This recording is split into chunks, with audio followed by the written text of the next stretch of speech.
Mangamputa, dear God, we are so thankful for giving us this privilege, Lord, to become part of this gathering today. We honor you, Lord, because you give us this opportunity to be ministered, opportunity to experience once again your presence, your love, your touch. And today, Lord, we open our hearts to you because we are believing that every day as we gather together, miracles will happen.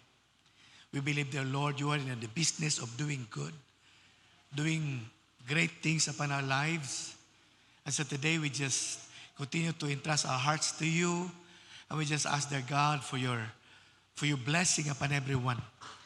Lord, even those who are online today, makaigsunan na mo, Lord, nga nasa online, salamat mamuhat ka, diha sa ila kinabuhi in a very special way as you do the same with us, Lord, today. So just allow your Holy Spirit to minister, to teach us, to speak to us, to reveal to us something that we need in order for our lives to become better, our lives, our situations to become better. We want, Lord, more of you. We want more of your power, more of your presence to manifest upon our lives so that we will never be the same. We will continue to improve and we'll continue to excel. We will continue to prosper as you will, dear God. So today, dear Lord, we just lift up our hearts to you and we ask your precious blood to cover this place so that as we listen to your word, oh God, we will enjoy your presence and your goodness. Bless our families, Lord, our business, our relatives today, every physician, Lord, all symbolize that are listening online today. All our brothers and sisters all over the world, bless them today, dear God, our missionary. This we pray in Jesus' name. Amen? Sige, atong palakpakan o kusog pa yung kay si Lord. Sige, mangita taglima kabuk atong lamanohon, unya atong ingnon, Happy New Year, God bless you.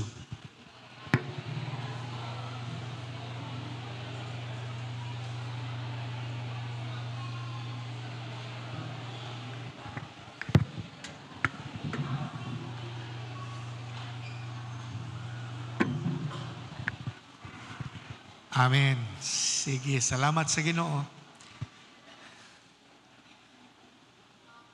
Sige, manglingkod ta.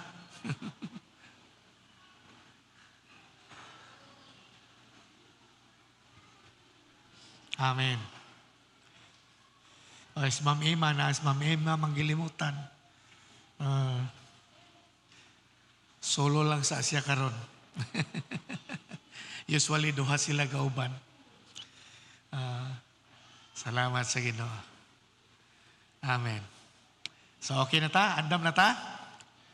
Muadto ta sa pagpaminaw sa mga pulong sa Diyos. Punta tayo sa pakikinig sa salita ng Panginoon. I was informed nga someone do not understand Cebuano. So, and the request is Tagalog. Oh my. I am a Filipino but I struggle speaking Filipino. Anyway, welcome everyone. At makaigsunan online, welcome. May the Lord bless you as well today. Pasensya mo sa akong tingog, bago lang nahuman ang atong evaluation sa mga pastors.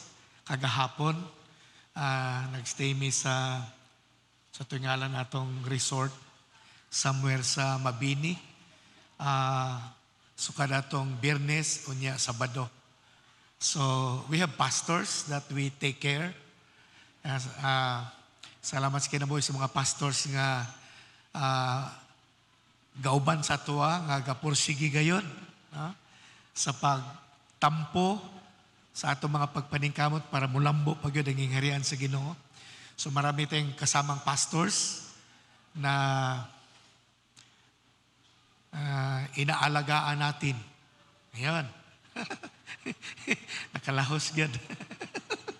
Hallelujah. So, may the Lord speak to us today. Are you ready? Hallelujah. So, we have unfinished business last week. So, last week we have started the year sharing a very important word from God, which is about self-examination. So last week, we have talked about it, and we have not finished it. So this is part 2 of self-examination 2024. So this impression from the very word of God is very important, because God wants us to start this year by looking at ourselves and trying to examine ourselves in order to make some adjustment necessary for us to grow more, for us to become more effective, more useful, and more productive in the kingdom of God. Alam niyo ba yon? God wants us to become more useful. Pero kung hindi natin i-examine yung sarili natin, minsan hindi natin makita na may mga bagay talaga kung hindi natin i-consider, they will become a hindrance to what God is about to do. So maraming bagay na gustong gawin ni Lord sa buhay mo. Unless we examine ourselves, those things that God wants to do will be hindered. Alam niyo ba yon? So pwedeng, ano yung hindrance? Hindered. Pwedeng pwede maging balakid.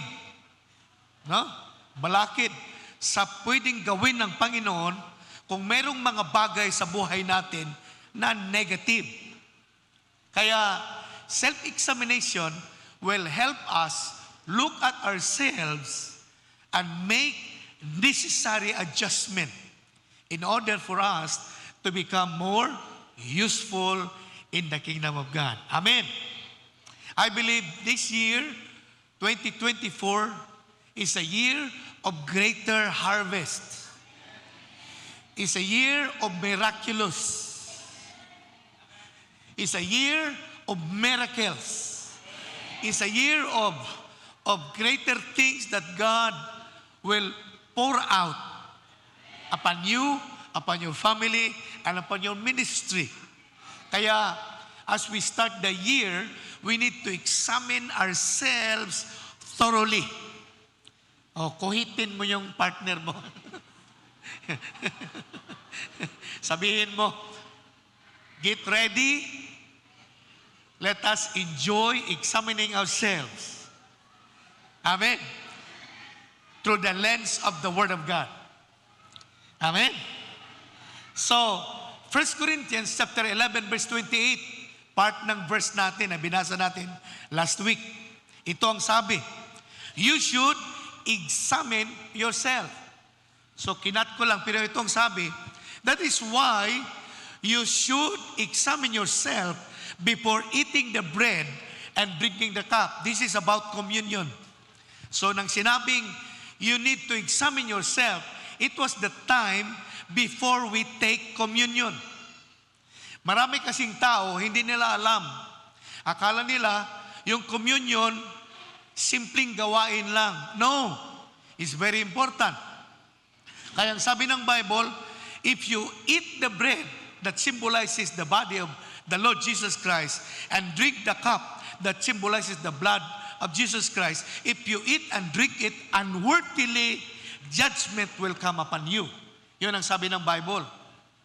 Kaya, ang sabi, many of you are weak, many of you are sick, and many of you have died already because you never examine yourself before doing communion. But I believe that examining ourselves should not be done only before communion, but should be done every day as we live this life before God. So, ako'y naniniwala na ang pag-examine ng sarili natin, hindi ito gawin before communion lang, kundi Every day, gawin natin ito. Every day, we need to examine ourselves before God. How we live this life that God has entrusted us every day. Importante yan. No? In order for us to become effective. Amen. Hallelujah. Kaya I believe self-examination should not only be done before communion, but every day as we live this life before God. Amen? And self-examination is all about personal evaluation, or it is about inspecting ourselves, our own behavior, our motivations, or desires. Yun ang self-examination. Tinitingnan natin yung mga desires natin. Ano ba talaga? Yung mga motive natin. Yung mga inclinations natin. Ano ang mga hilig natin na ginagawa? Kasi minsan pag hindi natin in-examine, akala natin yung lahat ng ginagawa natin tama. The Bible said, everything before the eyes of man are right. Kung tayo lang ang titingin, akala natin tama tayo palagi. But when God examine us, many of what we are doing are wrong. Many of what we are doing are not according to the will of God. Kaya we need to examine. Because if we do not examine ourselves, many things will become, maraming bagay na masayang. Resources, masayang. Yung talent natin, masayang. Yung life natin, maging sayang kung hindi natin ito examinin. Kaya, self-examination is a personal evaluation. It is a scrutiny. It is an examination na personal. So ito mahirap sa iba kasi ang sabi ng iba, mas madali mag-examine sa iba kaysa sarili natin. Kasi yung mga mata natin, mas dali tayong makakita ng failure ng iba kaysa failure natin. Yun ang general na nangyayari sa buhay-buhay ng tao. Mas madali tayong makakita ng kamalian sa iba, ngunit yung atin, hindi natin makikita. Kaya, for some people, self-examination is very challenging. But this is what the Lord Jesus Christ wanted us to do, to examine ourselves. Because as His people, God wants us to become a better person. Gusto ni Lord, mag-improve tayo.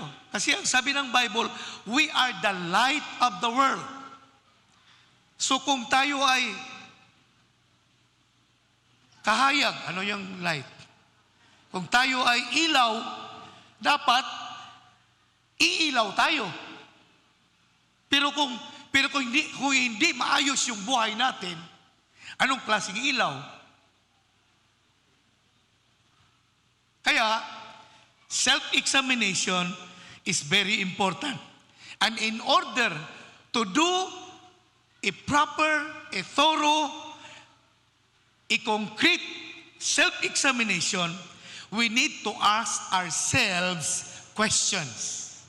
Para maging concrete, para maging masaya yung self-examination natin, we need to ask ourselves questions.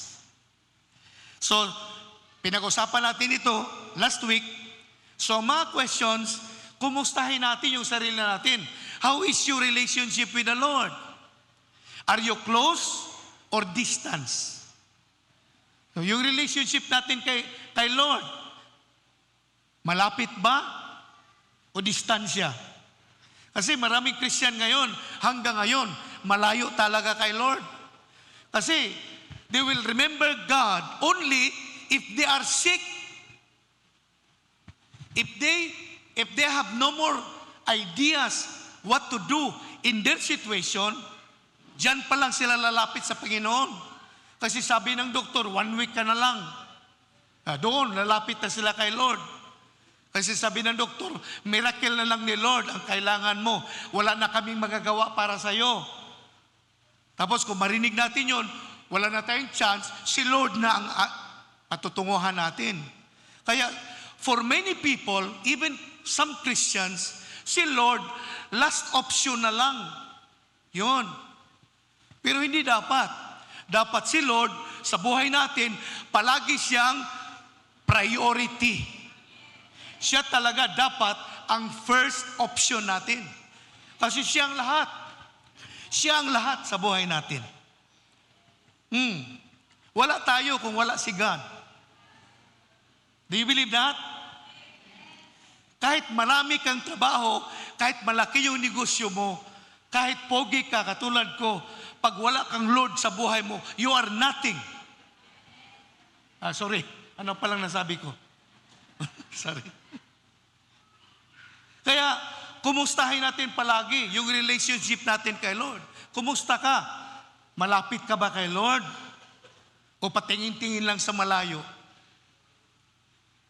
Are you obeying the Word of God? Or just merely listening? Kasi maraming tao, hanggang ngayon, Christians, they love to listen, they love to hear the preaching. Kaya lang, wala silang ginagawa. The Word of God is not only to be heard, but to be done. Kasi hanggang gawin natin yung words ni God, walang mangyari sa buhay natin. Kasi yung words ni Lord, they are medications. They are a help to us if we want our lives to improve. Yung salita ng Diyos, kailangan natin kung gusto natin mag-improve sa buhay-buhay. Hallelujah. Kaya kumustahin natin. Are we still obeying? O wala na? Wala natin ino-obey. Makinig tayo ng preaching, pagkatapos kakalimutan lang din natin. Sa katulad na nangyari sa maraming taon na pakikinig natin sa salita ng Panginoon. Nakikinig nga tayo sa preaching. Pero hindi natin inaksyonan.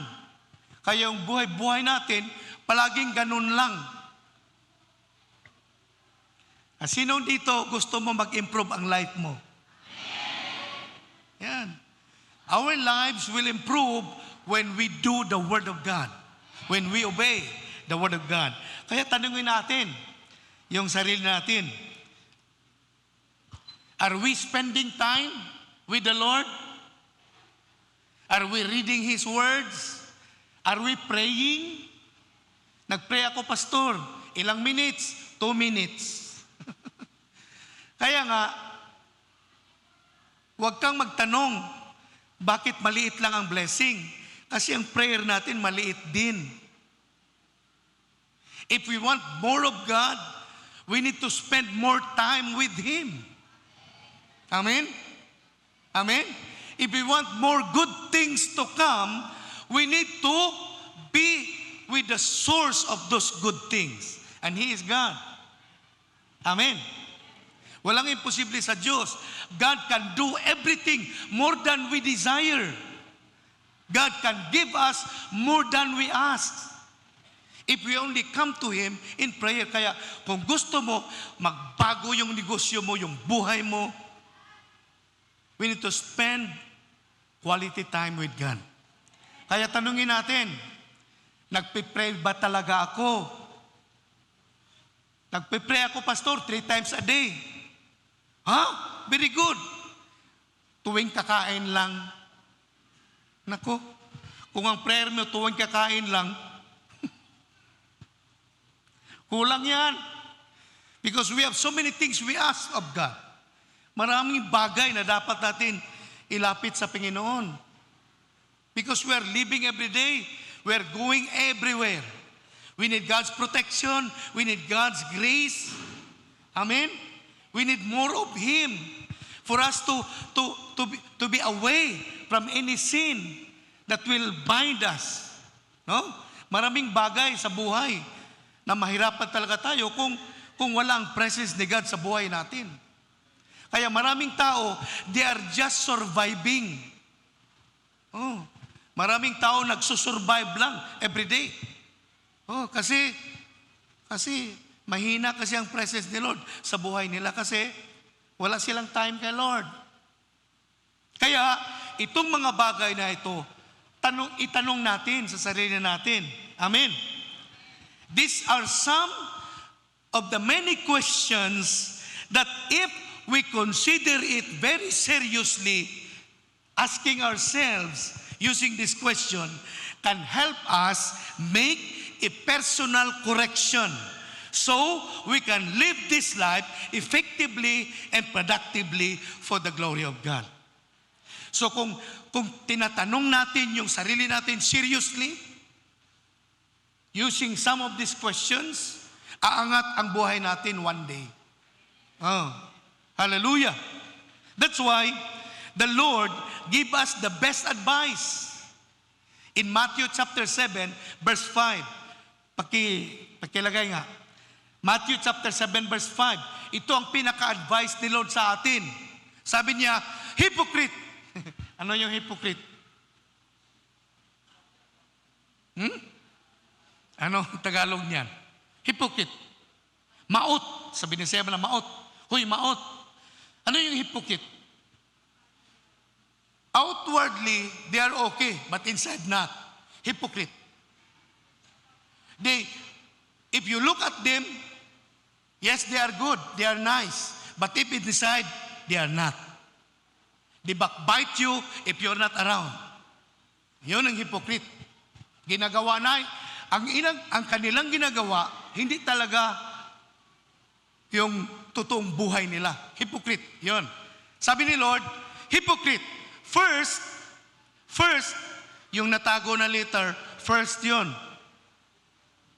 Can somebody help us? Meron tayo, hindi pa natin nagawa. Yung palitan natin ng bagong, dito pala si Ma'am Janice, nagbili ng pangpalit natin dyan para mawala na yung itim. Thank you. Salamat. Gi-adjust. So sabi dito, hypocrite, first, lahat tayo, first, again. So dapat unang gawin ito. Sabi ni Lord, first, sabi niya, get rid of the log in your own eye, then you will see well enough to deal with the speck in your friend's eye. Ang sabi kasi dito sa verse 1, judge yourself, sabi ni Lord. Si Jesus talaga may sabi, judge yourself that you may not be judged. Yan ang sabi. NLT, sabi niya, do not judge others and you will not be judged. Yan ang sabi. So, ang sabi, how can you help somebody concerning the speck in their eye if you have a log in yourself? Yan sabi, paano kayo mag-correct sa iba? Kung kayo, maraming ikukorek pa sa sarili niyo. Sabi ni Lord, huwag kang mag-correct sa iba. I-correct mo sarili mo. Are you following? Ito ang ibig sabihin. Sabi ni Lord Jesus, huwag kang mag-correct sa iba. I-correct mo sarili mo. Kasi mahirap kasi. Mahirap kasi mag-correct sa iba, tapos ikaw hindi. Kaya sabi niya sa verse 7, verse 5, sabi niya, you first get rid of the log. Kunin mo muna yung troso sa mga mata mo bago ka makatulong sa iba. Ang ibig sabihin ni Jesus dito is to examine ourselves first and make necessary corrections. So this verse is about examining ourselves first. Kaya, examining ourselves is one of the greatest challenges that every believer like you and me should ever have to do. Kaya yung pag-examine ng sarili natin, ito ang dapat nating gawin palagi as believer of God. Are you following? Bakit? So, apat na bagay ito. Apat na reason. Actually, marami. Kaya lang, apat lang nilagay natin dito. At napag-usapan natin last week. I-review ko lang konti. Why we need to correct ourselves. First reason, it will keep you and me out of ignorance. Yun ang sabi. Proverbs 12 verse 1. To learn, you must love discipline. This discipline is about correction. Okay? So ang sabi dito, to learn, you must love correction. At ang sabi, it is stupid to hate correction. Oh. Ano yung stupid sa Tagalog? Ma'am Ems? Kagaguhan? Yun ba? Hindi ko alam. Ha? Kalukuhan. Kung ayaw mong tumanggap ng koreksyon, kalukuhan. Sa ibang translation, stupid ang sabi. A person who do not receive correction is stupid. Yun ang NIV na pagkasabi. NIV. Yan. Whoever loves discipline, loves knowledge, learning. But he who hates correction is stupid. Yan. Kaya you can identify a person if the person wants to learn. Because when a person wants to learn, he will accept correction. Because to learn, we need to love correction. Kaya the more corrections we do personally is the more learning we can have. Kaya when we correct ourselves, it will make us wiser. Are you listening? So kung kino-correct natin yung sarili natin, maging bright tayo. Ano yung wise? Maging marunong tayo. Yung iba, nagmamarunong lang. Pero kung tayo, i-love natin yung correction, i-correct natin yung sarili natin, one day, we will become more wiser. Kaya ang sabi sa Bible, sa NLT, to learn, in order to learn, you need to love correction. That's why, until we learn, we will do the same mistake. Until we learn. Kaya yung mga mistake na nagawa natin sa buhay-buhay natin, they are lesson. They are lesson. If we correct our mistake, we will learn a lesson. And when we learn a lesson, we will grow and become useful in the kingdom of God. So, making a mistake is normal because we all do. Lahat tayo nagkakamali.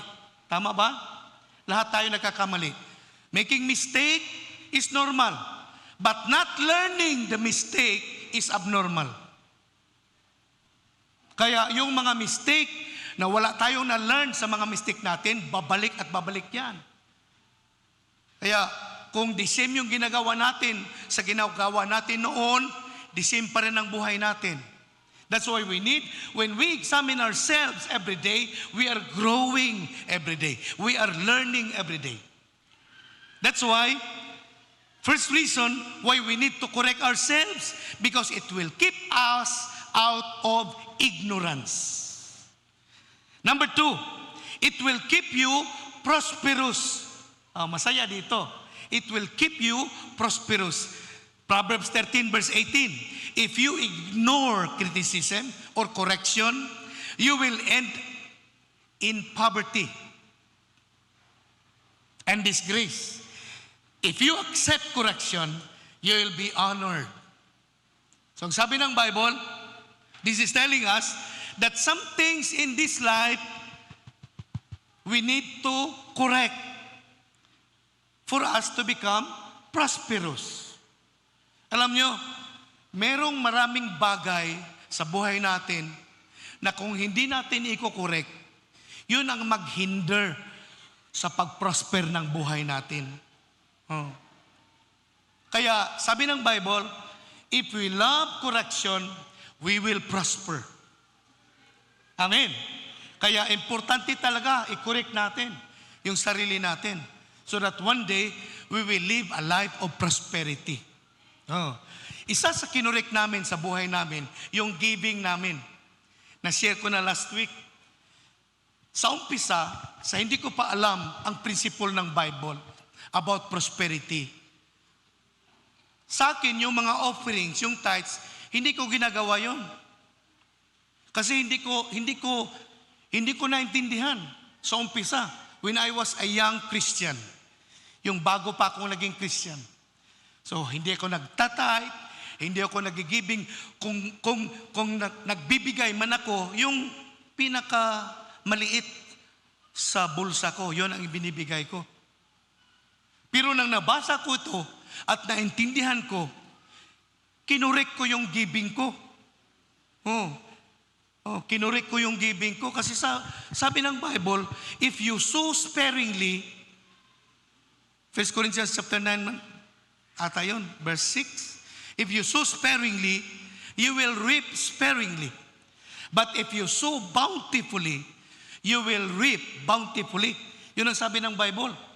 So, kung magtanim ka, pakunti-kunti lang, kunti lang din ang aanihin mo.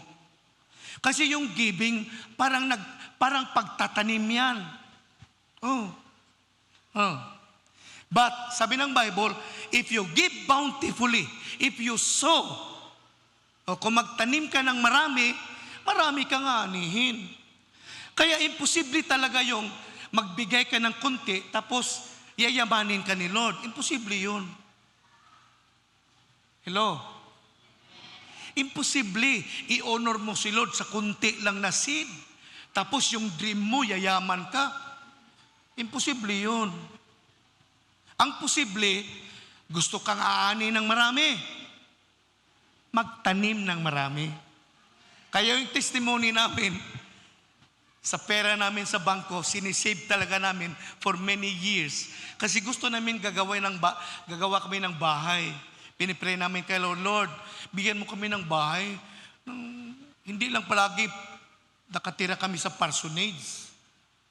Kaya meron kaming 800,000. Kaya pinag-usapan namin ni Mrs. Han, gusto natin mag-erect ng malaki-laking building para sa church. So pinag-usapan talaga namin. So, kung gamitin natin itong perang ito para sa bahay natin, yung dream house natin, hindi ito magkasya. Kasi 800,000 man lang. So hindi ito kakasya, kaya napag-usapan natin, ibigay natin ito sa church. Lahat, winidraw namin. At nag-umpisa tayo nitong building na to. Lahat winidraw namin. So paano ang bahay natin? Si Lord nang bahala. Tingnan natin anong gagawin ng Lord. Kasi sabi ng Bible, if you sow, if you plant bountifully, you will also harvest bountifully. Yun ang pinanindigan namin. Kaya binigay namin lahat. Yung pera namin sa bangko, zero yung bank namin. Naging zero na. Pero, nang nangyari, ongoing construction ng building na ito para kay Lord, para sa church, para sa bahay, para sa sambahan natin. Ang nangyari, nagbigay si Lord para sa bahay namin. He's not only giving 1 million, multiple millions ang binigay ni Lord. Kaya we are amazed until now. We are so amazed what the Lord has done. Totoo talaga ang sabi ng Bible, if you plant many, you will harvest many. Kaya kinurek ko yon. Kasi noon, kaya pala poor kami. Kaya pala mahirap kami. Kasi mahirap kasi yung pagbibigay namin. Yun. Kaya kinurek ko yon. I learned how important giving is. Now, for many Christians, yes, they are so prosperous in loving God, but their pocket is in poverty. Because prosperity is not about loving God. It is about giving what God has entrusted us. Oh. Kasi ang mahirap kasi mangyari sa tao, pag ang love natin money na, hindi na si Lord, hindi natin mabigay. Oh. Yung pera natin, pag siya ang love natin, hindi natin siya mabigay-bigay kasi love natin eh. Diyan ka lang sa bulsa ko kasi love kita. Oh. Ang bagay na love natin, hindi natin kayang ibigay. Pero kung love natin si Lord, hindi yung pera, kaya nating ibigay ka Lord ang pera. Pag si Lord ang binigyan natin, mas malaki ang ibibigay ni Lord sa atin. Kaya somebody said, no one can outgive God. Walang sino man na makapagbigay na mas malaki sa binibigay ni Lord sa atin. Oh. God will always honor our giving. When we give with all our heart, God will honor it. And we will see a miraculous thing that God will do if we honor Him with all our heart. We experience that. Kaya nag-testimony ako ngayon. Kasi experience namin yun. Maraming miracles ang ginawa ni Lord nang na-deliver kami from being greedy. Kasi maraming Christian hanggang ngayon greedy. Lovers of money, not lovers of God. Yun. Kaya, struggle pa rin hanggang ngayon sa pera. Kahit anong gawin, struggle pa rin.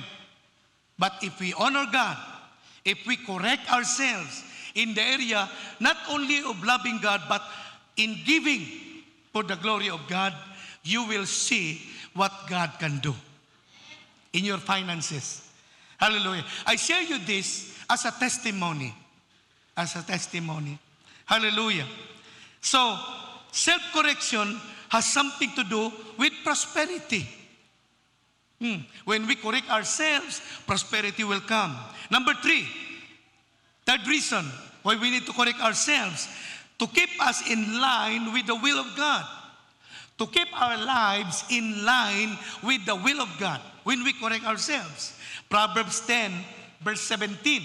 Itong sabi, people who accept discipline or correction are on the pathway of life, but those who ignore correction will go astray. So ang sabi dito, when we accept correction, it will direct us in the path of righteousness that will help us become more effective as witnesses of the Lord Jesus Christ. Correction will guide us. Our lives will become in line with the will of God when we correct ourselves. Hebrews chapter 12, verse 10. Ito ang pagkasabi. For our earthly fathers discipline us for a few years, doing the best they know how.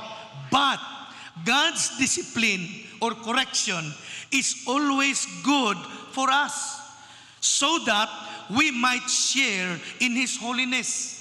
Sabi ng verse 11, no discipline or correction is enjoyable while it is happening. It's painful. But, sabi dito, afterward, there will be a peaceful harvest of right living for those who are trained in this way. Itong sabi ng Bible. Kaya, yung self-correction, tinutulungan tayo na maging right yung buhay natin. Maging tama. Yung correction, tinatama yung buhay natin. Yan. Kaya, very important to accept correction. Very important to correct ourselves. Yes, it is not nice. When we correct ourselves, it's not nice. It's painful. Pero kung ginagawa natin i-correct yung sarili natin, our lives will never remain the same. We will live like God. We will become like God. We will become holy like God. We will become righteous like God. Amen? Kaya, importante i-correct natin yung sarili natin. Amen? Because if we are trained, if we are open to accept correction, we will reap a peaceful harvest of right living. Kayong buhay natin, pabuti ng pabuti. Oh, when we correct ourselves, ang buhay natin, pasaya ng pasaya. Payaman ng payaman. Isura, gina magtinagalog. Amen. Hallelujah. Ikaapat, it is a proof of maturity. Ito, medyo seryoso ito. Makinig kayo. Proverbs 17 verse 10. Proverbs 17 verse 10. Sabi dito, a single rebuke or correction, a single rebuke does more for a person of understanding than 100 lashes on the back of a fool. Sabi dito, kahit ano yung bunalan? Ha? Kahit paluin mo ng paluin yung fool. Sabi dito, fool kasi. Kahit i-correct mo yung fool na tao, walang ano yun, walang dating. Pero to those people who has the understanding, who understand how important is correction, one rebuke is enough. Kaya dito kinuha yung pagkasabi, one word is enough for a wise man. Itong pagkasabi, one word is enough for a wise man. When a person fail, when a person commit a mistake, one mistake is enough. Mag-learn siya. Pero those people whom the Bible called fool, kahit maraming mistake, ginagawa at ginagawa pa rin ang the same mistake. They are not learning. Kaya kahit anong sabihin mo sa taong fool, ang sabi dito, 100 lashes. He's talking about kahit maraming palo. Kasi pag kinukorek ka, para kang pinapalo. Hindi sa body, sa heart. Tama ba? Mas masakit yun, yung palo sa heart. Kaya sabi ng Bible, it is painful. Temporarily, yung correction is painful. But if you are used, if you are willing, if you have that understanding, and you will receive correction, you are learning. Kaya, yung correction is an acid test of maturity. Dito natin malaman kung anong level ng maturity ang isang Christian in correction. Kasi sabi ng Bible, when you correct a person of understanding, when you correct a mature Christian, he will love you more. But if you correct an immature Christian, he will hate you. Yan ang sabi ng Bible. This is telling us, kaya sabi dito, correction is a conclusive test of maturity. Makukonclude natin ang maturity ng person during correction. Listen, you will know the level of maturity of a person during time of correction. So makikita talaga natin yung level ng maturity of a person in times of correction. Correction improves our spirituality inside our family, inside our community for the glory of God. Kaya yung mga tao that they love correction, nag-i-improve ang buhay nila kahit doon sa kanilang pamilya. Yung mga tatay nagbabago, yung mga nanay nagbabago, yung mga kabataan nagbabago. Kasi they always receive correction. They are willing to receive it. Kaya nagbabago ang buhay nila. Pero yung mga tao, yung mga Kristiyano na they do not want to be corrected, sabi nila, wag mo akong i-correct. Buhay ko ito, hindi ito sa'yo. Kaya merong kasabihan, mind your own business, baton your own batones.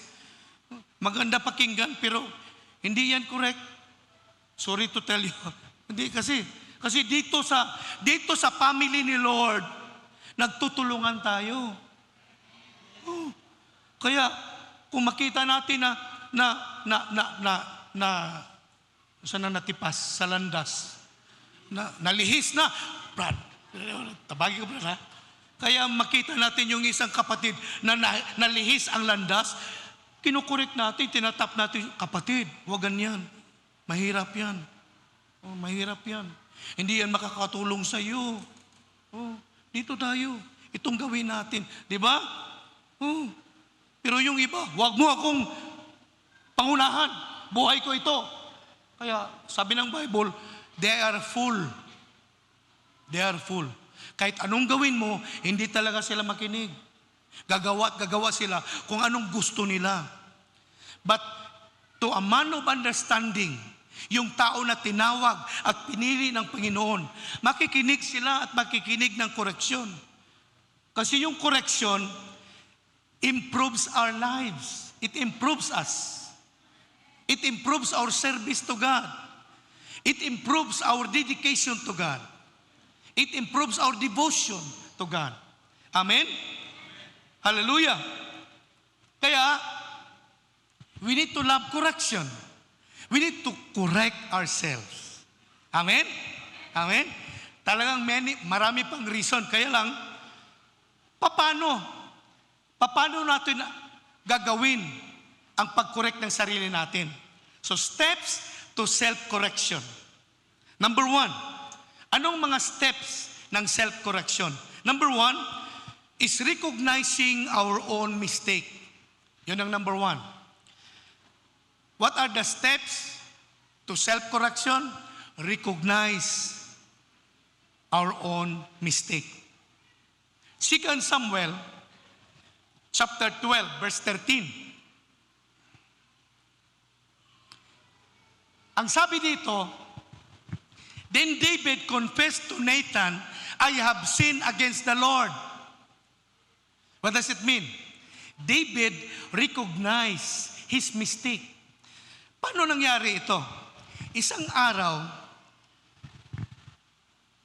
pumunta si Prophet Nathan kay King David. At sabi ni Prophet Nathan, if you read verse 1, 2 Samuel chapter 12, verse 1, so, ipakli-pakli lang, isa-isa ka page. Ako lang istorya ni. So, pumunta si Prophet Nathan kay King David. At sabi niya kay King David, King David, merong dalawang tao, ang isa mayaman, ang isa dukha. Yung dukha, meron siyang isang sheep, isang karnero. Inalagaan niya, pinakain niya sa kanyang pinggan, kasama niya sa pagtulog, tapos kasama ng mga anak niya sa bahay nila. Love masyado niya yung isang tupa niya. Kasi dukha lang siya, isa lang ang kanyang tupa. Samantalang, yung kanyang kapitbahay, mayamang-mayaman. Meron siyang 100 na tupa. But one day, merong bisita na dumating sa mayaman, sa taong mayaman. Nang dumating yung kanyang mga bisita, ang ginawa ng mayaman, kinuha yung isang tupa sa dukhang kapitbahay niya, kinata niya yung tupa na kaisa-isang tupa ng kapitbahay niya, tapos niluto niya, pinakain sa kanyang bisita. Yun. Kaya mahal nga hari, masyado namang masama yun. Sabi ni King David, that man deserved to die. Sabi ni King David, marami siyang tupa. Dumating kanyang bisita, pinakilaman niya yung tupa ng iba. Kaisa-isang tupa, kinatay pa niya. Yung kanya, hindi niya kinunan. That man deserved to die. Nakita ba yan? Oh, Lara, sabi, David was furious. Talagang angry si David nang narinig niya yung story ni Prophet Nathan. That man deserved to die. Hindi masaya yung ginawa niya. Pinakailaman niya yung tupa, kaisa-isang tupa ng neighbor niya. Anong sabi ni Nathan after David said, that man deserved to die? Sabi ni Nathan, Then Nathan said to David, "You are that man." Ikaw yon, mahal na hari.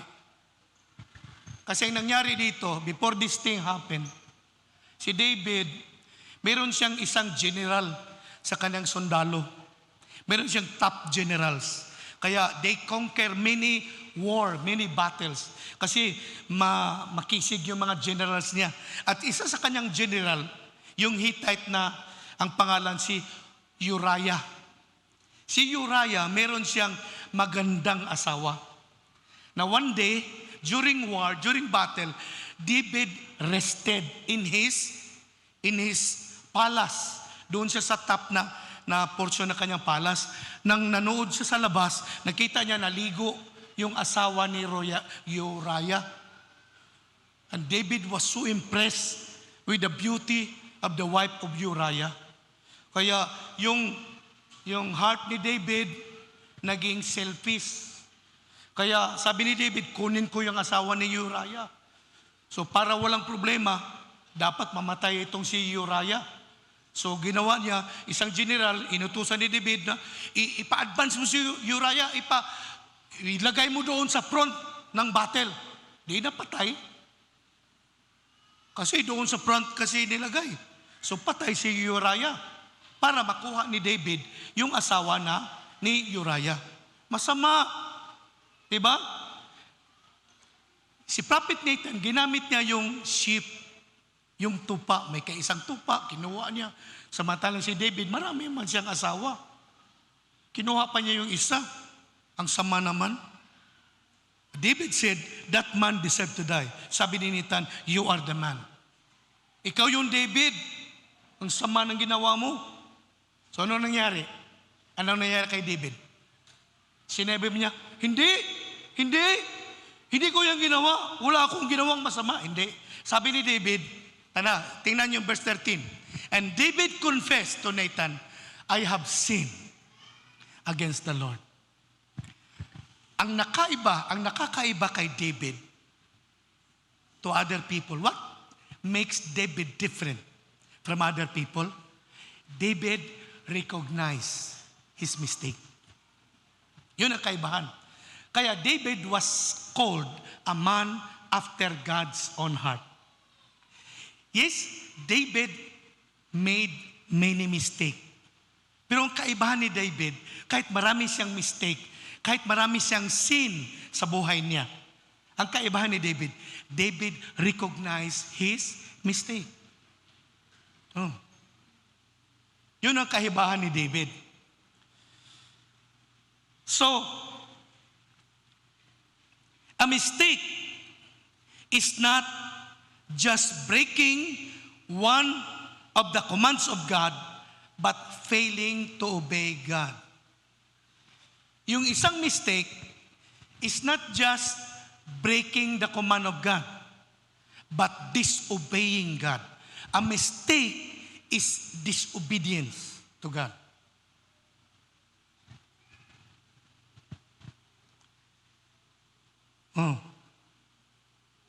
Pag yung ginawa natin, hindi kalugod-lugod sa Panginoon. Tama ba yun?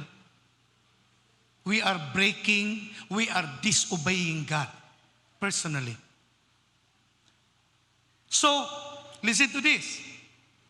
In order to experience spiritual renewal and life transformation, we need to understand the importance of recognizing our mistake.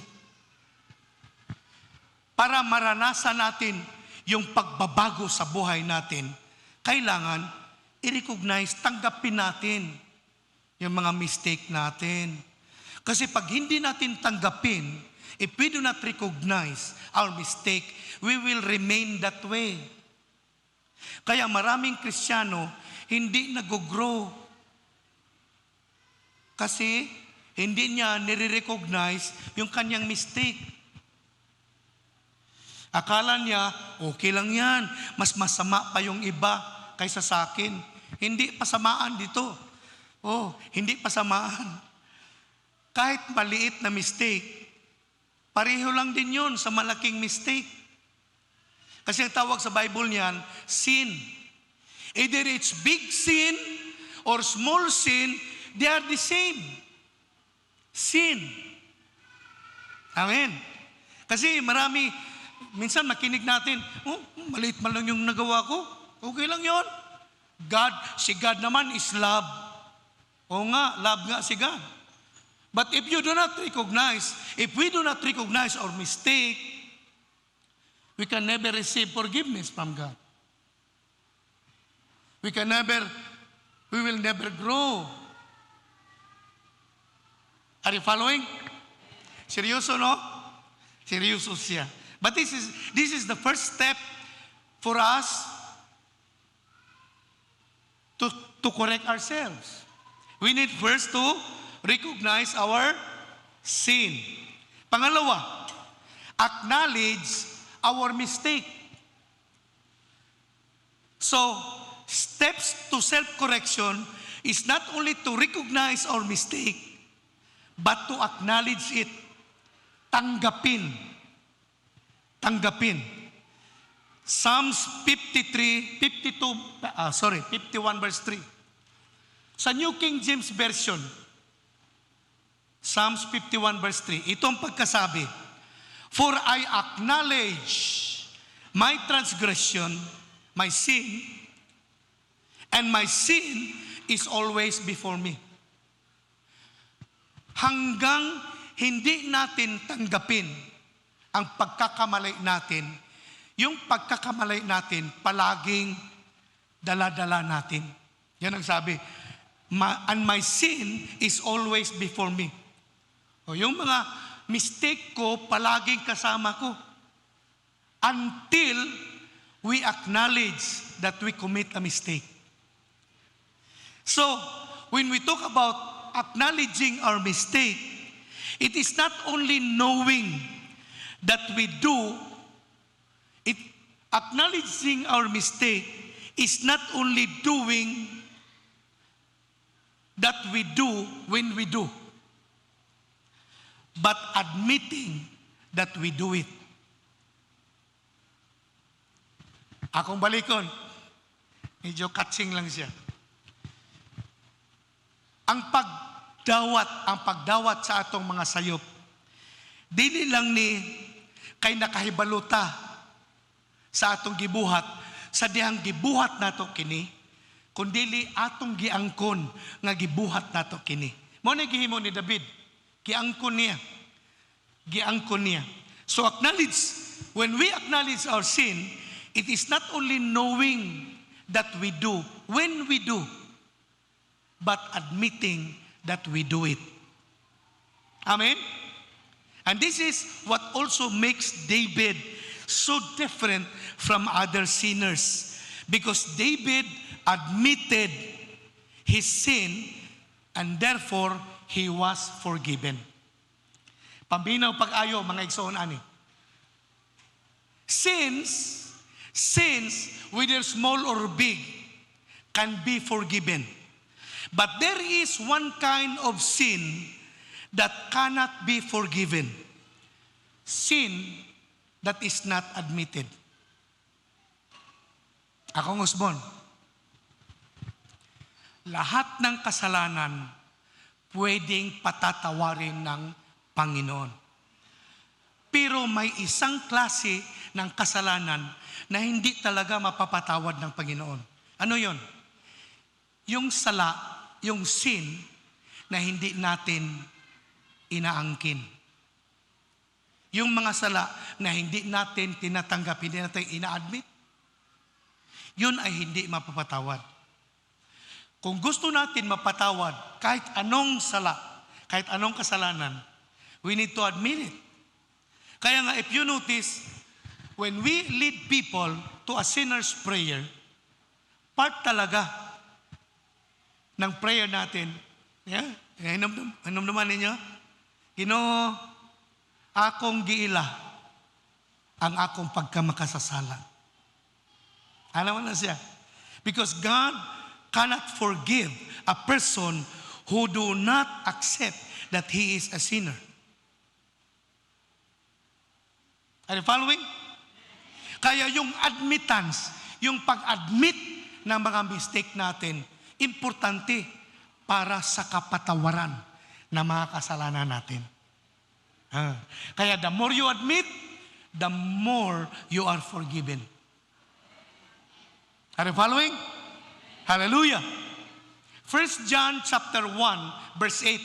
Ito ang sabi. If we claim that we have no sin, we are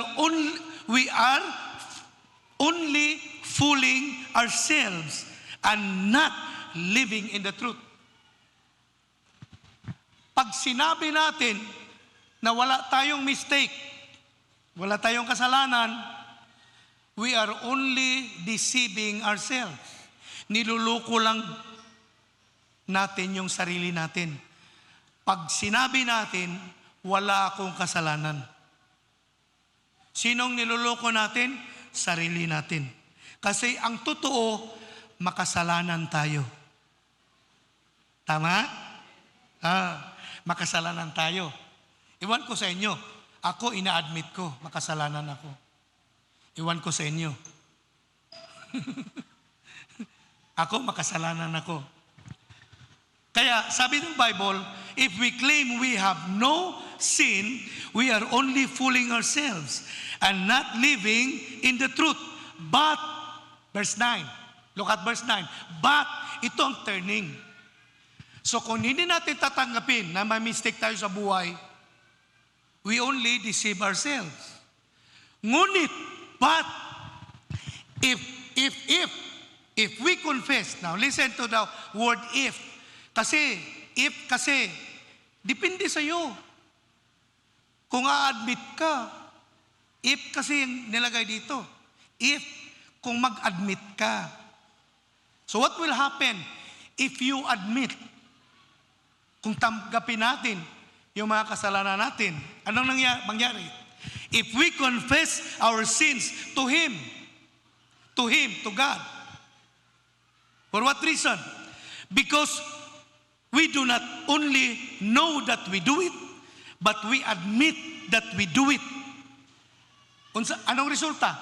Sabi ng Bible, God is faithful and just to forgive us our sins and to cleanse us from all wickedness.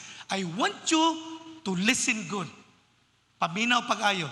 Sabi dito, if we confess our sins to Him, He is faithful and just, number 1, to forgive us. Number 2, to cleanse us. Now listen to this. Forgiveness of God takes care of the act. God always forgive when we ask. So what we do, God, what we act, forgiveness, take care of that. So kahit anong kasalanan ginawa natin, forgiveness will take care of our sins. Sabi ng Bible, God will forgive us. God's forgiveness will take care all our sin. But I want you to understand this. Itong cleansing. Ang sabi dito, God will forgive us our sins and cleanse us from all wickedness. Cleansing takes care of the cause. Forgiveness takes care of the act that we do. But cleansing takes care of the cause. Yung reason bakit we made the mistake. Listen to this. That's why when we sin against God or when we make a mistake by not obeying God, do not run away from the church. Why? Because the church is where the cleansing takes place. Listen, when we acknowledge, when we admit our sin, God's forgiveness take care of our acts. But the cleansing power of God takes care if we stay in the place of cleansing. Now listen to this. Many people, when they commit a mistake, they run away from the church. They run away. That's why the cleansing process was never given. Never happened. Because they ran away. Because for some people, to change church is easier than to change their life. Sa maraming Kristiyano, ang pagbago ng church mas madali kaysa magbago ng buhay. Kaya, when someone commits sin, they run away. They will transfer to another church. Kasi doon, wala makakakilala sa kanila. Kaya lang, hindi nangyari yung cleansing touch ni Lord. Kasi ang church, wherein doon nangyari yung mga nangyari, doon i-minister ni God ang cleansing. When we gather together, God will speak. God will always minister through His Holy Spirit. God will always cleanse us from all our wickedness. As we listen to God, as we continue dwelling one another, as we continue embracing each other, as we continue supporting one another, as we continue helping one another, the cleansing takes place.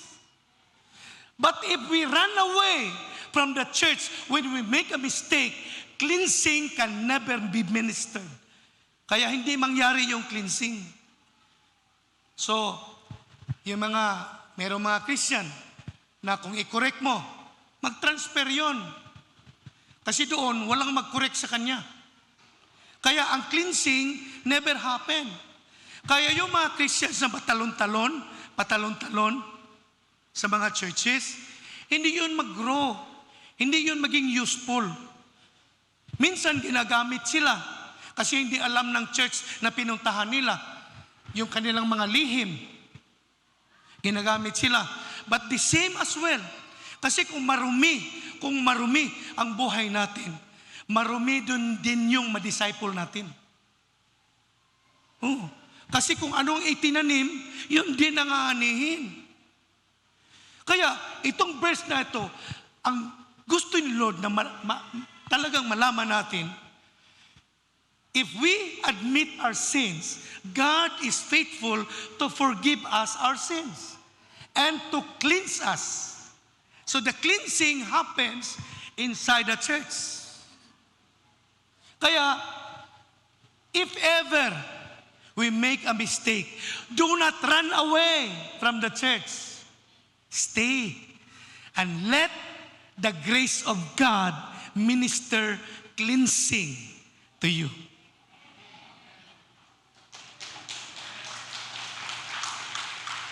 Remember this, the church is the place where the cleansing takes place. Kahit sa umpisa, talagang mahapdi. When we commit a mistake, talagang mahapdi. Pag ang leaders natin sinasabihan tayo. Pero wala tayong magawa kasi nagawa na yun eh. All we have to do is not only to know, to understand, to admit, to recognize, but we need to admit that we miss. When we admit that we miss the point, our leaders will help us. Ang mahirap lang kasi, pag hindi natin ina-admit, number one mangyari, we fool ourselves. Kasi hindi natin ina-admit, nagkukunwari tayo. Yun ang mahirap. God cannot help people who are hypocrite. Nagkukunwari. Yun talaga, yun pala. Pagkukunwari, yun palang hypocrite. God cannot help hypocrite people. God cannot help a person na nagkukunwari. Hindi siya matutulungan. Kasi hindi niya sinasabi, hindi niya kino-confess, hindi niya ina-admit yung mga kakulangan. But if, sabi ng Bible, if we confess our sins, God is faithful to forgive us and to cleanse us from all our unrighteousness. Palakpakan natin si Lord. And I believe this is a revelation for many of us. Kasali yung mga kapatiran natin sa online. When you made a mistake, don't run away from the church. Because the church is the place where the cleansing power of God takes place. That's why, when we sin, or when we make a mistake, do not run away from the church because it is where the cleansing takes place. When we miss, do not go away from the place of cleansing. Even the devil may tell you, you are now ashamed and feeling uncomfortable. Kasi, pag mag-miss tayo, pag mag-mistake tayo, ang unang darating, kung meron tayong kapalpakan, yung demonyo. At sasabihin sa'yo, kawawa ka naman. Mahiya ka. Kasi ginawa mo kasi. Dapat maglipat ka. Huwag ka na dito. Yun talaga ang sabihin ng demon. Hindi ka na komportable. Sila nagtingin sa'yo. Tapos, pag meron tayong makita nakatingin sa atin, yung mind natin nag-work na, nag-invent na ng idea. Tinitingnan ako. Alam niya siguro ang nangyari sa buhay ko. Alam niya siguro ang ginawa ko. Kasi tumingin siya sa akin. Kasi itong mind na ito, parang scientist ito. Gumagawa tayo ng masasamang mga iniisip-isip, tapos ilagay natin sa iba na yun ang ginagawa nila. Ikaw lang ang nag-isip niyan. Kasi the church is always a place where you can find help. Kasi dito, hindi tayo pwedeng mag-ingkitanay. Sabi ng 1 Corinthians, be sure, you're biting yourself, hindi kayo maubos. Yun ang sabi sa 1 Corinthians. Kasi if you keep on fighting, if you keep on doing wrong to one another, you're just like biting yourselves. You're just like, sa Tagalog, biting yourself. Be sure, sabi ni Apostle Paul, hindi kayo mauubos sa kakit-kit ninyo sa isa't isa. Sum ng mga Tagalog na ito. Kit-kit naman. Are you following? Ang church, ito ang ministry. Ito ang ministry of healing. Ito ang ministry of support. Ito ang ministry of understanding. Ito ang ministry of accepting one another. This is what church is all about. That's why you are here. We belong to this family. And because we are a family, we will help one another. We cannot afford someone to be destroyed by the devil. We are always on a rescue. We wanted to help because that's our mission as a church. Amen. Amen. That's why do not go away. Even the devil may tell you, you are not comfortable anymore. So, umpisa lang yan, hindi comfortable. Kasi yun kasi ang result kasi yun. Kung mag-mistake tayo. Pero sige lang, aalisin din yun ni Lord. Because God is always in a process of healing. Kaya sabihin ko sa inyo, so many times I experience hurts. So many times. And yet, I'm still here. I was disappointed in so many ways. And yet, I'm still here. Why? Because I believe this is the place of cleansing. This is the place of healing. Amen? So when I miss, do not run away from the church. Stay and let the healing process be ministered to you. Amen? Number 3, anong next na step? Anong umpisa? Una, recognize your mistake. Number 2, acknowledge our mistake. Number 3, Repentance. Repentance. Luke 5, verse 32. Ito ang sabi. Last verse na lang ito. Sabi dito, I have come to call, si Jesus ang may sabi dito. Sabi ni Jesus, I have come to call not those who think they are righteous, but those who know, who recognize, who acknowledge they are sinners and need to repent. Yun ang sabi. Sabi ni Jesus, hindi ako pumunta dito para sa mga matitino. Nakalahos gano'n. Sabi ni Jesus, hindi ako pumunta dito para sa mga matitinong tao. Ang pinuntahan ko, yung mga tao na alam nila, tinatanggap nila na sila ay makasalanan at mag-repent. Yan ang sabi. Kaya repentance is the third steps for self-correction. Repentance is not about being sad. Listen to this. Repentance is not being sad that we sin, but a choice to turn away from sin.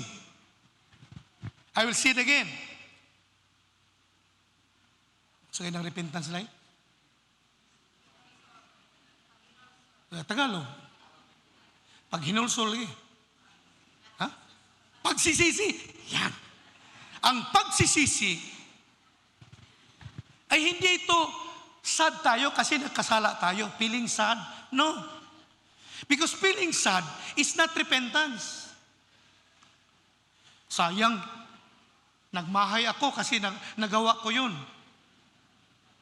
Ano yan? Nagsisi pa rin? Isa lang ang Tagalog. Pagmahay at saka magrepent, pagsisisi pa rin. Oh, nagmahay ako kasi nakasala kasi ako eh. Ang pagmahay hindi yun repentance. Marami kasing nagmahay, nakasala, pero hindi nag-change kasi hindi nag-repent.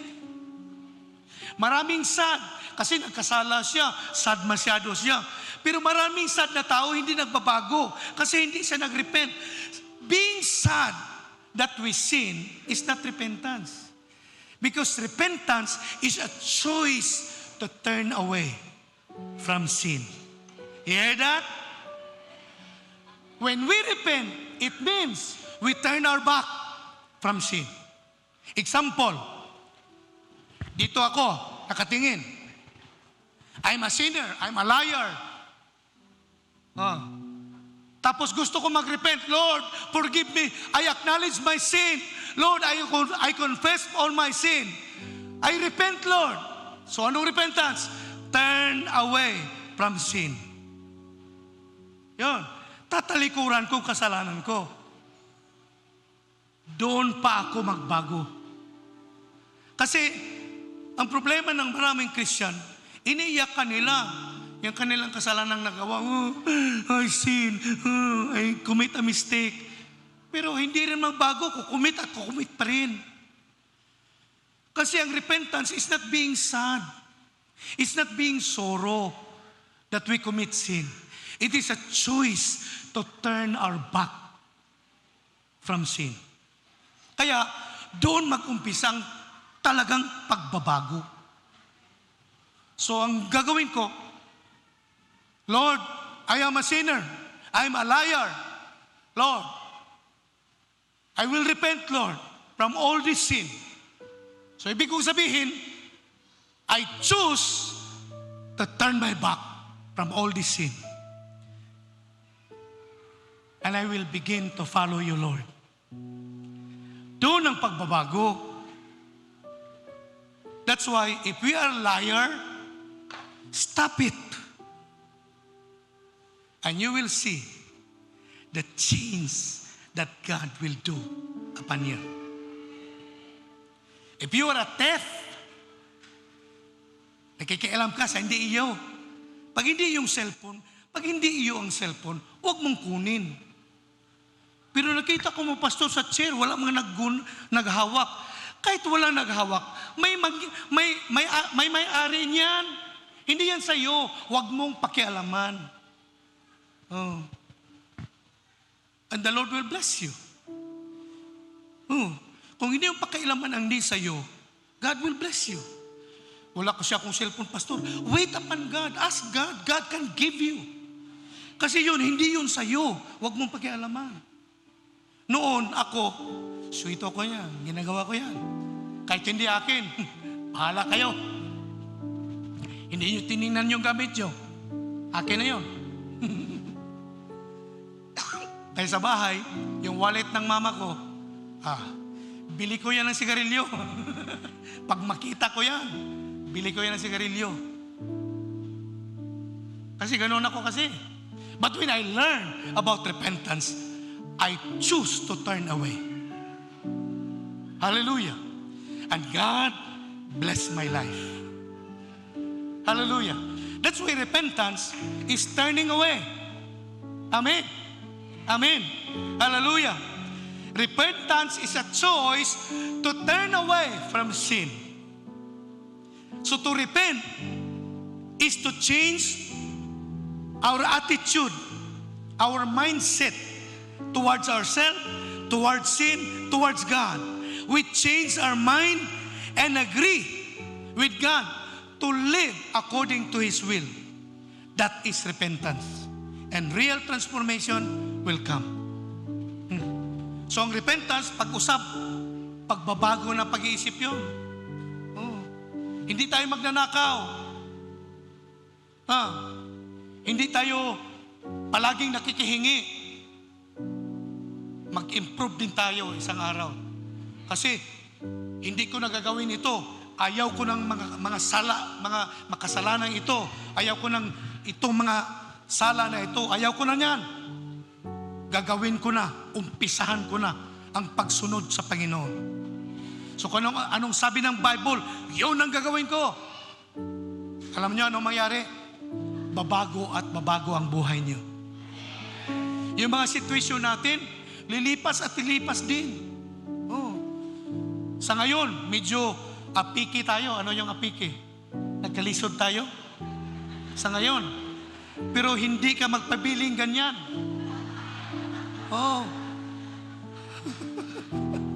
Yeah. Sa ngayon, ito lang sa ngayon, medyo mahirap ang buhay. Pero when we turn away from sin, much better mag-English lang. Sa ngayon, we are poor. Yes, okay lang yun. Because what we know, when we turn away from our sin, God will bless us. Amen? Malakas na palakpak para sa ating Panginoon. Hallelujah! Kaya in closing, sa lahat-lahat ng naraman natin, umpisa last week, we begin to understand and realize that self-correction is very important as we start the year. Amen? Maraming reason why we need to correct ourselves. Maraming reason.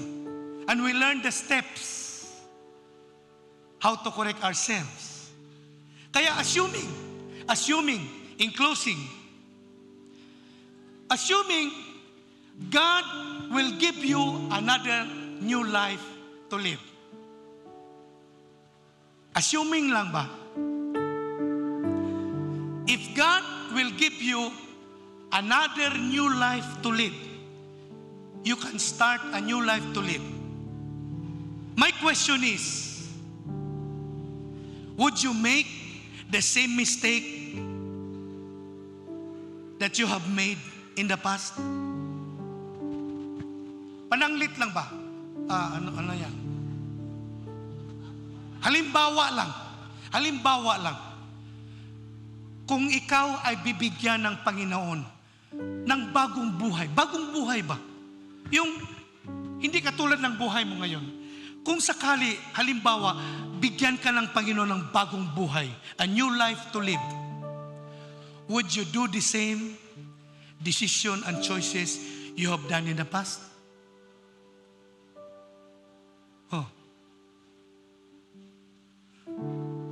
Sa akin, sabi ko ba, kasi nagme-meditate ako nito eh. Sabi ko ba, kung sana lang, alam ko sa umpisa pa, ang will ni God, siguro, yung mga taon na lumipas, hindi sana nasayang yun. Kasi marami akong nasirang buhay. Oh, maraming buhay ang nasira ko. Kasi noon sa kabataan ko, maraming babae, inabusuhan talaga ako sa buhay.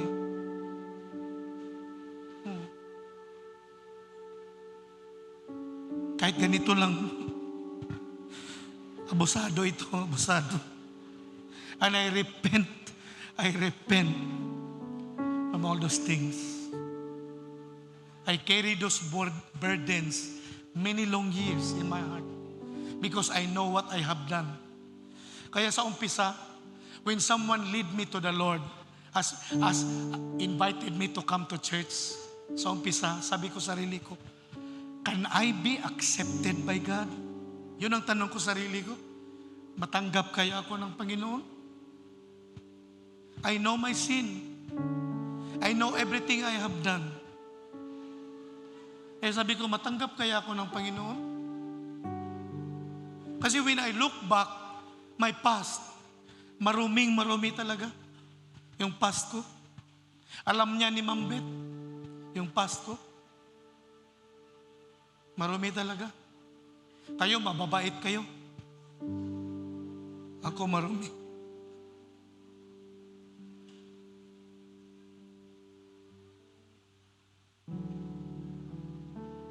But I accept. I recognize. I acknowledge my sin. And I come to God with all humility, asking God to change me. Many years I struggled in the past because I have not learned yet so many things about the will of God.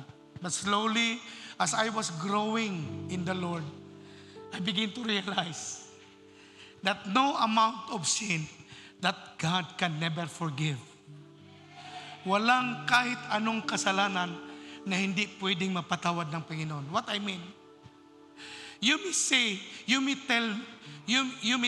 tell me, pwede sigurong sabihin mo sa akin, Pastor, ang laki talaga ng kasalanan ko, Pastor. Walang kasalanan na hindi kayang patawarin ng Panginoon. God is always, and He will always be a forgiving God. Kaya sabi ko, nang nag-meditate ako ng message na to, sabi ko, Lord, sana kung example lang ba kung mabigyan ako ng bagong pagkakataon, bagong buhay talaga, na hindi ko naranasan yung kamalian, maraming kamalian ko in the past. Sana hindi ganito ang choices na gagawin ko. So, noon ba noon?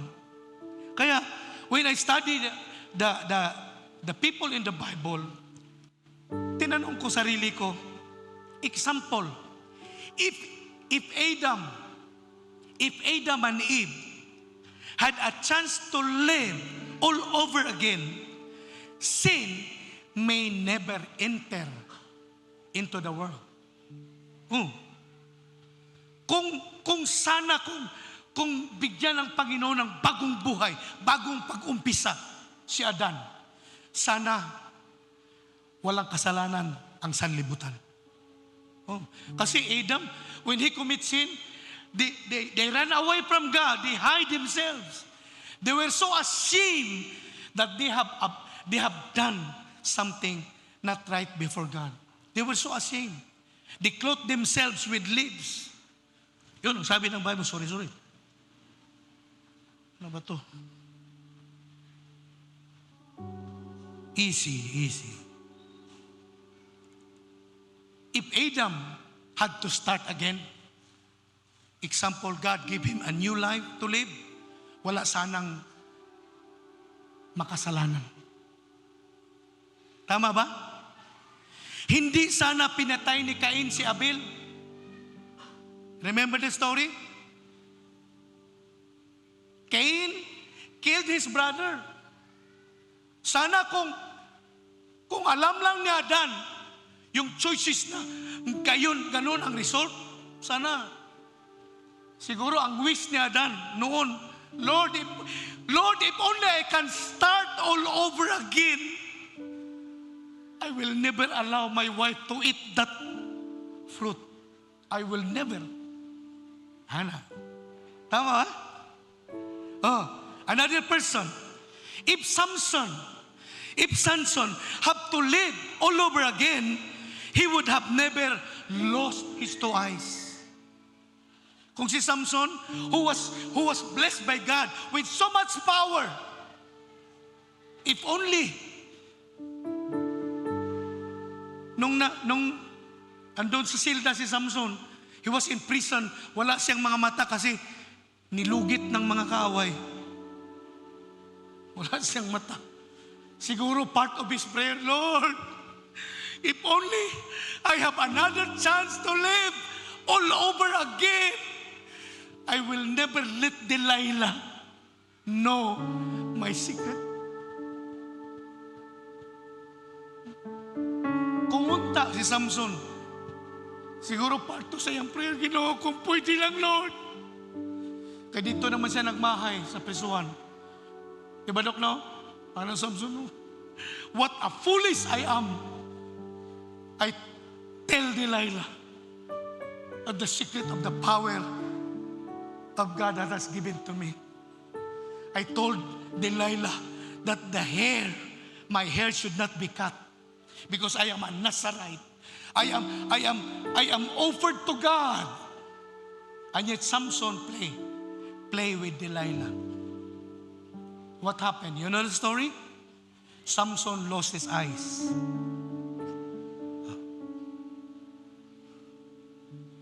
One rich young ruler came to Jesus and said, Rabbi, what can I do to inherit eternal life?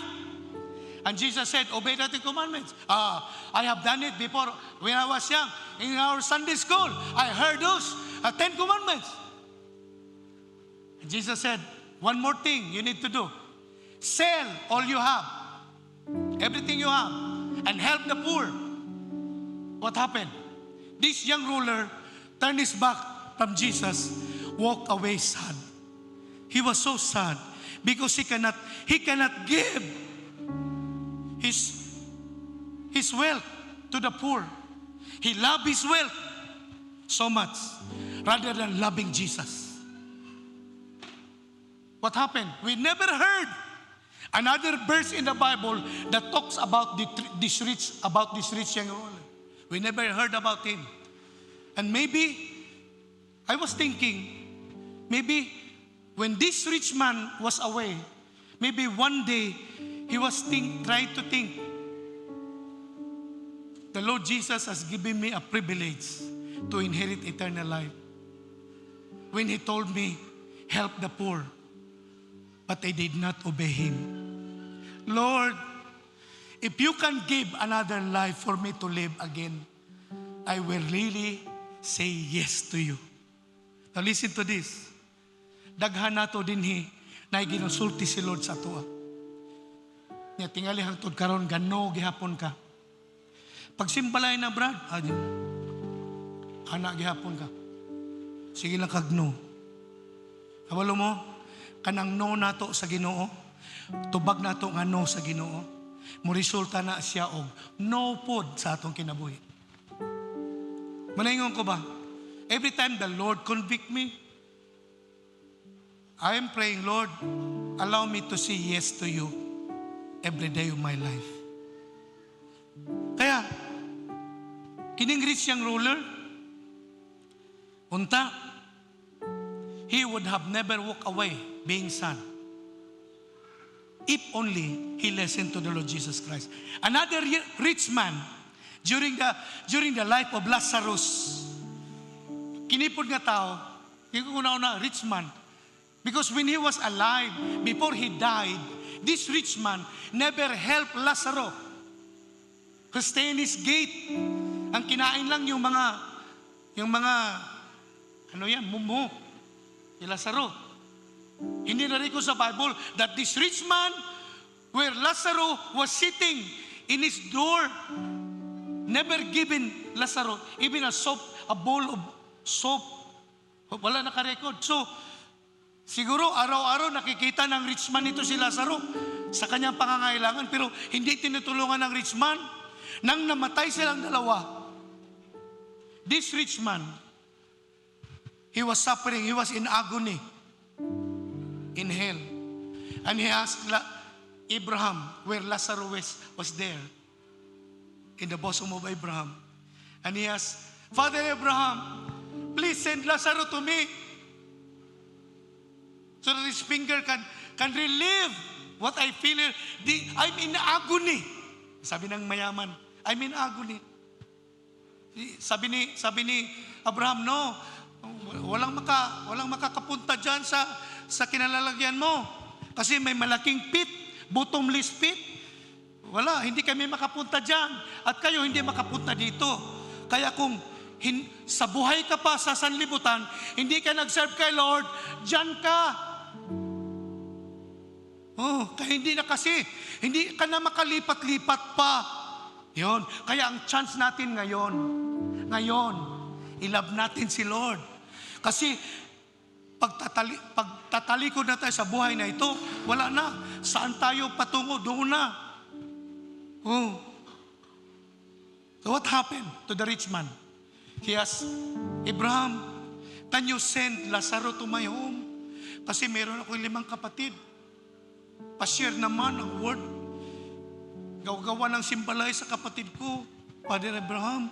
Kasi ayaw ko napupunta sila dito sa napuntahan ko. Mahirap dito.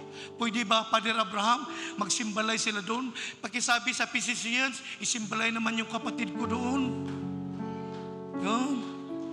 Sana, kung kining rich man, if God will give him another chance to live, maybe he will help Lazarus.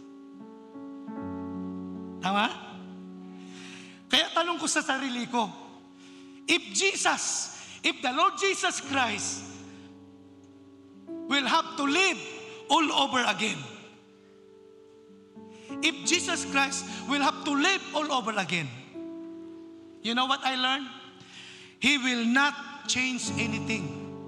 Jesus will still die on the cross. Jesus will still offer His life on the cross because of His love for you and me. Jesus will never ask the Father to give Him another chance to live because His decision is according to the will of the Father. Kaya ngayon, before I close in a word of prayer, this life is God-given life. What you choose to do will determine your destiny. Kaya kung ako ikaw, bigay todo natin ang buhay natin sa pag-serve kay Lord. Kasi wala na tayong ibang chance. This life will one day soon pass. But anything we do for Christ, ano yung nakalimtan ako sa? Kining kinabuhi usara, mawala rani. Pero ang mga butang nga atong gihimo para sa Ginoo, magpabilin hangtod sa kahangturan. Amen? Wow. So, we have given you last Sunday a piece of paper. Ano ang tatlong tanong na binigay namin sa inyo? Tatlong tanong. Part sa atong self-evaluation. Ano ang parte ng self-evaluation dapat natin gawin? Unang tanong, what are the things that I need to stop doing this year? What are the things that I need to stop doing? Yan, i-answer mo yan. Lagay mo sa papel. Pangalawang tanong, what are the things that I need to start doing? Anong mga bagay-bagay na dapat umpisahan kong gawin? Tatlong tanong, what are the things that I need to continue doing? So anong mga bagay-bagay na dapat gawin ko? Ipadayon ko. Pagpatuloy ko kung gawin. 3 questions. I want you to write in a piece of paper. Answer those questions. Ask God, what are those things? Ask the Lord to reveal to you the things that you need to stop doing, things that you need to start doing, and the things that you continue doing. Those 3 questions, you need to answer that personally. And then keep it on an envelope and hide it to the safest place that you know. Because before this year will end, we will open it again and see if those things that we have written, God bless. Amen? Amen? Huwag niyong kalimutan, importante yan. Yung papel, importante yun. If you have not received those papers because you were not here last Sunday, ask Ibon. Ask Ibon for that paper. And let's do it personally at home. Let's do it. And be serious about that. Because when we ask questions, we will learn. And we will learn. When we learn, we change. And when we change, we become useful in the kingdom of God. Amen? Manindog ta mga igsoon. Hallelujah. Hallelujah. As we continue to meditate upon these words that God has given us, as we go ahead, let us be in the attitude of prayer. As our musician will be singing their song, let us bow our head and ask the Lord, Lord, help me, Lord. Help me, Lord, to change. Help me, Lord, to learn the importance of correction. Amen. Amen.